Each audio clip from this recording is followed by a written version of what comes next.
Alrighty. Well, here we are. Faceting. Working on a Summit Brilliant today. I'm on doing some of the final polishing on this little bugger. I just want to show my technique, what I do for my final polishing, and so I don't know how everybody else does it, but this is what I've been doing. And so here I'm on. All I do is I adjust.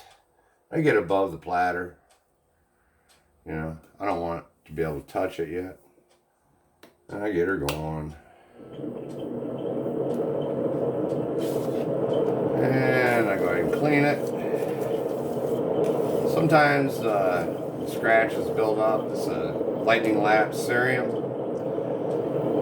Love it for glass, quartz. Works great for emeralds, feldspars. Softer material. Cerium is made out of garnet, basically. So it's just a bit harder than quartz, of course, but it doesn't work on sapphires or corundum or anything like that. So all I do is I'm looking at what I'm doing here, and I'm polishing and set. I'll take the first one, and here's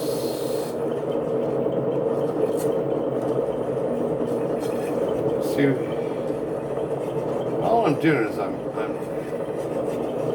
the facet's already been cut. Not a whole lot more I'm going to be changing on it as far as its size. But doing this, I do change some, and I do allow that bit of movement across the facet when I'm polishing it. Then I look, see, did I get any scratches? Well, no, I didn't. Does it look pretty good? Yes. Maybe just a few little hairs in there. And then to polish that off, this is all I do. Is I don't go across the whole lap. I just bring it up in there, bring it back down, bring it up, bring it down. And usually that takes care of any of these little incidentals that I have in there. So boom. And that's just perfect. You know, I wish you could see it, but you know, you can't. You just have to trust that what I'm doing, it works. And it's fast, it's easy. After a while, I just go at it. As long as I do it this method every time, it usually comes out, and I just start looking at the same results. One right after another, right after another. And so I'll do the result, and I won't look at it throughout the whole time, and I just look at it once, make sure it's good, it's perfect, and I move on to the next. I used to just go ahead and go about it and just not even look, and then I go back and I go, oh my gosh, look at all the scratches. And it was because not looking, because sometimes things change, you know, and so I've learned that doing my quality control inspection at the time of doing it is when I got to do it. I do not like to go back and do rework. I'd rather work it when it has to be worked and not any time after that. So that's basically what I do. And I'm sure once I finish this up today, I only have a few more things to polish on it. I'm just running back down the stone now. I've already got the table in and star facets at the table, and right now I'm working my way down the tiers. And these little facets right here are the glitter of the stone. Believe it or not, I can't wait to show you. This is a piece of glass that I'm working on, and it has a cat eye in the middle.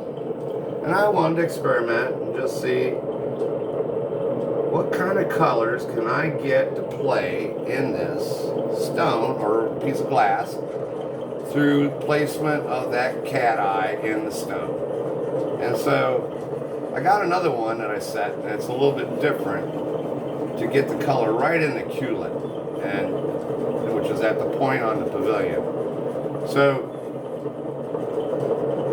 I'm kind of looking forward to seeing what that one's going to turn out like too. Because if I can get these little stones to do what well, I'm going to call them, you know, what they are. It's a piece of glass. But amazing when you can see an overcut. I wish I was a genius, but the more I keep doing this, the less and less mistakes I make.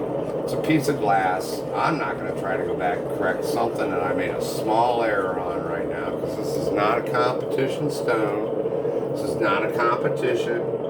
This is making something look rather nice to the eye, and where you don't see the mistakes. But only if I want to point them out will you see them. And it's like that when I play my music too, which I'm going to be putting some of that on here real soon. Sharing that. This is my channel. I consider this as my channel. And I'm doing some other things too on the internet. I'm also starting up a website, a company called Fun Gear Swag. And I'm going to be putting that on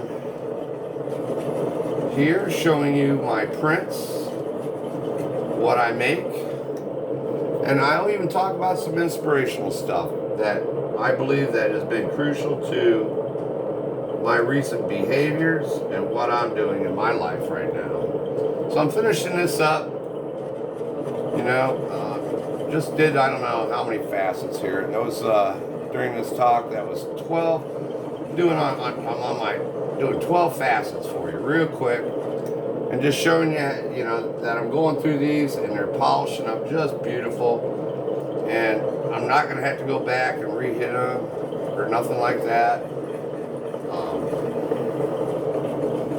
But what I'm doing here, the technique is I'm sweeping the facet, polishing it.